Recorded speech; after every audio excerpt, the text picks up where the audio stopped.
و همه رفقای گل کاناله بله، بچه ها کالاف بازی امروز میخوایم آموزش بدیم که با این نتای ملی و ضعیف چجوری کالاف رو باز کنیم. اول از همه که این فیلتر شکن که براتون علامتش هم میزنم داخل همین ویدیو و اسمش هم زیر کپشن براتون میذارم، تو کپشن براتون میذارم، اسمش هم هست MVP. اول از همه که اینو باید دانلودش کنین، حالا یا از فروشگاه یا از گوگل، فرق نمیکنه. اینو دانلودش میکنین. اگرم فروشگاهتون اینا باز نشد که باید حتما با نت همراه اول باشین، چون الان نت همراه اول و ایرانسل یکم سرعتش بهتر شد و از حالت ملی در اومد. بعد وارد این فیلتر شکن میشیم، روز قسمت سرورها میزنیم، میبینیم الان بیشتر سرورها قطعه، ولی بجز سرور مثلا هلند یا فرانسه، اونی که تعداد رقم‌های بیشتری داره رو انتخاب میکنیم، یعنی پینگ اون با اون بهتر میشه یکم. بعد صبر میکنیم تا بس بشه.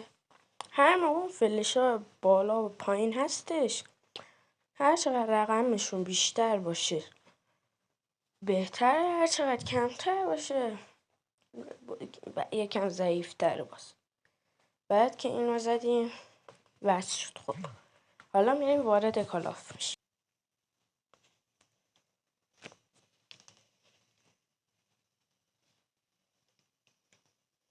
خب وای میستیم اینجا، میبینیم لود کنه،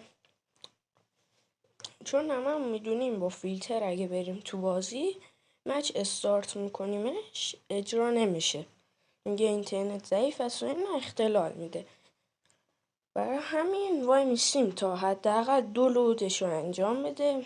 این سیزن جدید هم هستش که اومده، آپدیتشه با این اسکین متیک جدید، حداقل 2 تاش. این اولی بود، اینم دومیه داره تموم میشه.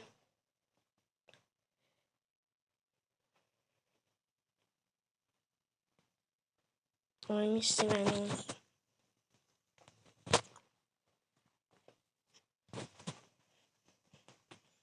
خب این لود هم انجام شد.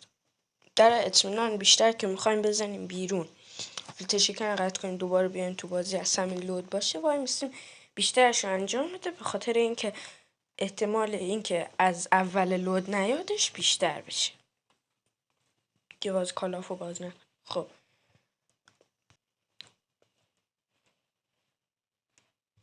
وای میستیم هنوز.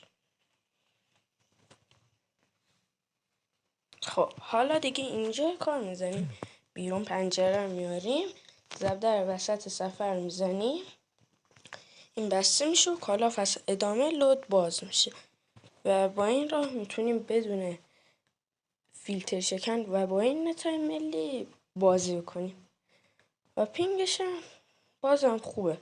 ولی من چون نتم یکم ضعیف شده و کسی هی وصل میشه و اینا، پینگم باز اومده، باز یکم رفته بالا. ولی اولاش انجام میدادم، همون اول که نت گرفته بودم همراه اول، نت من الان همراه اول ایرانسلم انجام میشه با همین روش. الان میبینیم که اکانتمون به خاطر اینکه بدون الان چون نتا ملیه اینجوری اومدی، شاید اکانتمون رو فراموش کنه. برای من که اینجوری بوده، من همیشه هر موقع میام تو اگه وقتی اینجوری میشه رو حساب گوگل هم میزنم، وارد میشه و درست میشه.